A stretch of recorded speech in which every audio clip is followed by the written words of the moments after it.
गोदावरी महाआरती के पावन अवसर पर प्रमुख रूप से मंचासीन महापौर श्रीमती हेम गौरी वाडके, इक्की के अध्यक्ष जिनको अभी हम सुन रहे थे डॉक्टर मिलिंद कांबले जी, समिति के अध्यक्ष जयंत गायधड़ी जी, समिति के सचिव मुकुंद जी, वेद शास्त्री शांताराम जी और यहाँ पर इस महाआरती में पधारे हुए सभी श्रद्धालु बहनों और भाइयों,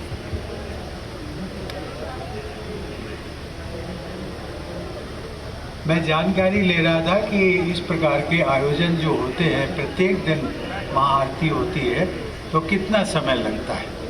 मुझे बताया गया कि करीब 45 मिनट, 6:30 बजे शुरू होती है और 7:15 बजे तक समाप्त होती है। इस प्रकार लगभग 45 से और 50 मिनट तक समाप्त हो जाती है। बहनों और भाइयों, मैं एक संवेदनशील व्यक्ति भी हूँ। मैं सोच रहा था कि मेरे कारण और मिलिंद जी के कारण अच्छा हुआ कि मुख्यमंत्री जी नहीं आए। मुख्यमंत्री जी होते और भी उनके साथ लोग होते, कई नेता होते, तो मुझे लगता है कि शायद आपको और भी धैर्य के साथ सुनना पड़ता। मैं इसलिए आपने जो धैर्य को साधा है उसके लिए मैं आपकी बहुत बहुत प्रशंसा भी करता हूँ और मैं कुछ यदि आपको असुविधा हो तो मैं उसके लिए क्षमा याचना भी करता हूँ। मैं सोच रहा था नासिक में मेरा आना बहुत कई बार हुआ है। जब मैं सांसद था उसके बाद में भी आया, गवर्नर था तब भी आया और मैं बार बार आज भी जब मैं आया तो मैं सोच रहा था कि नासिक नाम क्यों पड़ा। मैं उसमें नहीं जाना चाहता हूँ। यहाँ बहुत सारे विद्वान व्यक्ति, मैं एक साधारण व्यक्ति की क्या सोच हो सकती है।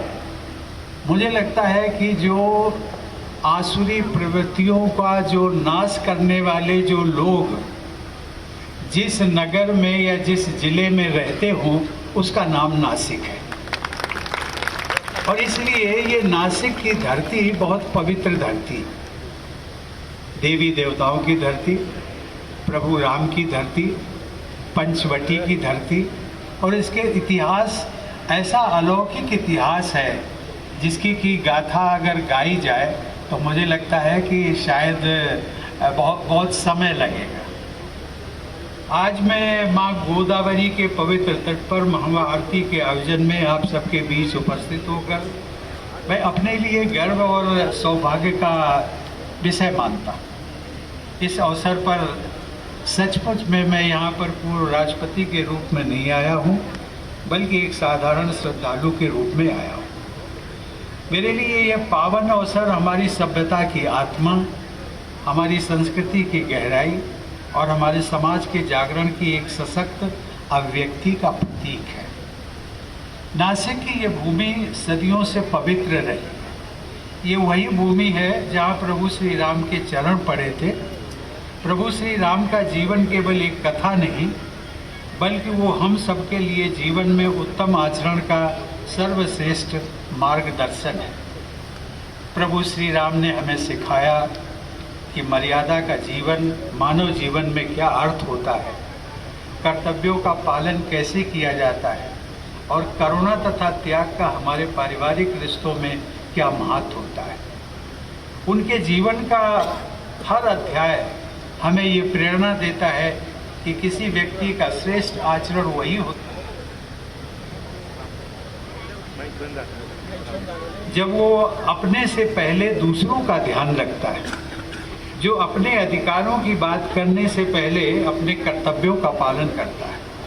देवी और सज्जनों, जिसका उल्लेख मिलिंद जी ने भी किया कुछ ही देर पहले, यहाँ आने से पूर्व मुझे श्री कालाराम मंदिर में धर्म ध्वज स्थापना के पवित्र आयोजन में भी सम्मिलित होने का सौभाग्य मिला।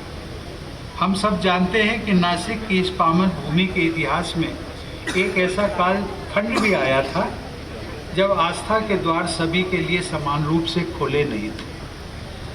वर्ष 1930 में कहा जाता है बाबा साहब भारत रत्न डॉक्टर भीमराव अंबेडकर और कर्मवीर दादा साहेब गायकवाड़ जैसे महापुरुषों ने एक ऐतिहासिक सत्याग्रह किया था और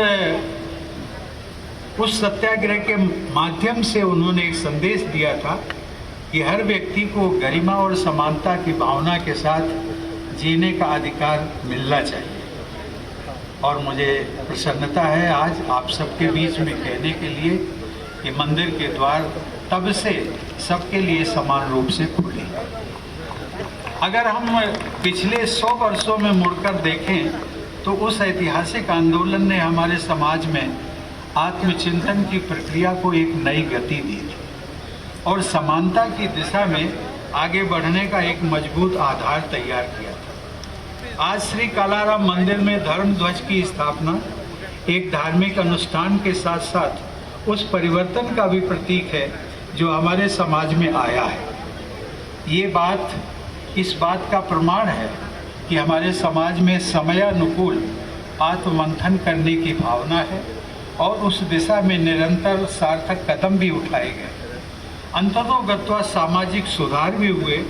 समाज के हर व्यक्ति के लिए न्याय, समानता और गरिमापूर्ण जीवन जीने का अवसर सुनिश्चित करने के लिए हमने श्रेष्ठ परंपराओं को भी अपनाया है।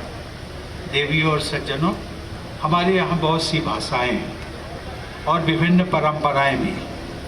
लोगों में अलग अलग धार्मिक आस्था है, लेकिन इन सब के बीच सांस्कृतिक एकता की एक डोर भी है जो हम सबको आपस में जोड़ कर रखती है। मैंने स्वयं देखा कि ये सामाजिक एकता का भाव जम्मू कश्मीर के गांव से लेकर पूर्वोत्तर की पहाड़ियों तक और राजस्थान के रेगिस्तान से लेकर दक्षिण के समुद्र तटों तक अंतर्निहित है। हमारी यही एकता है जिसने हमें सदियों से होते आ रहे आक्रमणों का, राजनीतिक उठापटक का सामना करने की शक्ति प्रदान की है। हमारी इस एकता की नींव है हमारे पूर्वजों द्वारा दिए गए जीवन मूल्य। हमारे पूर्वजों ने हमें विरासत में विनम्रता, दया, न्याय, आपसी सौहार्द और उदारता जैसे जीवन मूल्य दिए। ये हमारे रीति रिवाजों, त्योहारों और सामाजिक आचरण का आधार है। हमारी संस्कृति हमें सिखाती है कि हम सभी एक ही ईश्वर की संतान हैं और हम सब भारत माता के बेटे व बेटियां हैं। हमारी संस्कृति का मूल मंत्र है वसुधैव कुटुंबकम। ऐसे में हम सबके मध्य किसी भी प्रकार के भेदभाव या विभाजन की कल्पना करना भी हमारे सांस्कृतिक मूल्यों के विरुद्ध होती है। देवियों और सज्जनों, हमारी सभ्यता का हजारों वर्षों का अस्तित्व हमारी एकता से ही संभव हुआ है, परंतु हमारी सामाजिक एकता को लेकर यूं ही आश्वस्त नहीं रहा जा सकता। हमें परस्पर संवाद से इसका निरंतर पोषण करते रहना होगा।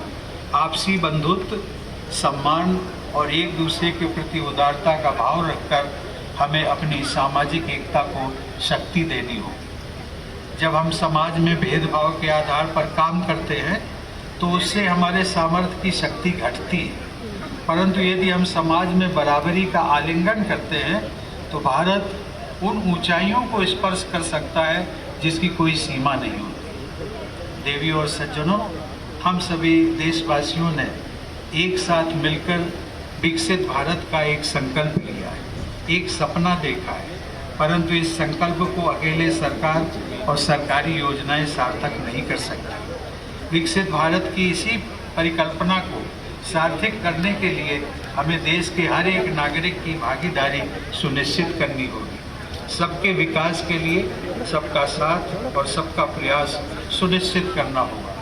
दूसरे शब्दों में कहूँ तो विकसित भारत की परिकल्पना को साकार करने के लिए सामाजिक समरसता, समता और आपसी बंधुत्व का भाव होना अति आवश्यक है। देवियों और सज्जनों, आज हम सब माँ गोदावरी के पावन तट पर एकत्रित हुए हैं। ये महाआरती हमारी आस्था और हमारी परंपरा के साथ साथ प्रकृति के प्रति हमारे दायित्व की अभिव्यक्ति भी है। आज की ये महाआरती मेरे लिए विशेष रूप से महत्वपूर्ण है, क्योंकि नदियों का संरक्षण मेरे लिए केवल एक नीतिगत विषय नहीं बल्कि एक गहरी भावनात्मक प्रतिबद्धता है। हमारी नदियाँ केवल जल की धाराएं नहीं हैं, वो हमारी सभ्यता की साक्षी रही और हमारी संस्कृति की पोषक रही।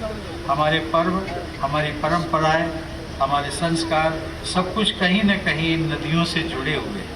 मुझे ये देखकर प्रसन्नता है कि गोदावरी महाआरती के माध्यम से नदी स्वच्छता, पर्यावरण संरक्षण और सामाजिक जागरूकता का शाश्वत संदेश प्रसारित किया जा रहा है। इसके लिए मैं रामतीर्थ गोदावरी सेवा समिति को साधुवाद देता हूँ। देवी और सज्जनों, आज के इस आयोजन में समाज के सभी वर्गों के लोगों का जुड़ाव, सभी का एक साथ गोदावरी महाआरती में सम्मिलित होना सामाजिक समरसता और राष्ट्रीय एकता का भी जीवंत उदाहरण प्रस्तुत कर रहा है। इसी तरह हम अपने जीवन में करुणा, बंधुत्व और समरसता की भावना को आगे बढ़ाते रहें। सुनिश्चित करें कि हमारे विचारों में, हमारे व्यवहार में और हमारे कार्यों में किसी भी प्रकार का भेदभाव न हो। आइए हम सब मिलकर एक भारत श्रेष्ठ भारत के स्वप्न को साकार करने के लिए हाथों में हाथ डालकर आगे बढ़ते रहें। यही हमारे राष्ट्र के प्रति सच्ची सेवा होगी और यही माँ भारती के प्रति हमारी सच्ची श्रद्धांजलि होगी। देवी और सज्जनों, मैं पुनः रामतीर्थ गोदावरी सेवा समिति के सभी सदस्यों के उनके प्रेरणादायक कार्यों के लिए हार्दिक बधाई देता हूँ। साथ ही प्रभु राम से प्रार्थना भी करता हूँ कि वे हम सभी को शांति, समृद्धि और सद्भावना का आशीर्वाद प्रदान करते रहें। धन्यवाद। जय हिंद। नमस्कार। अरे बोला।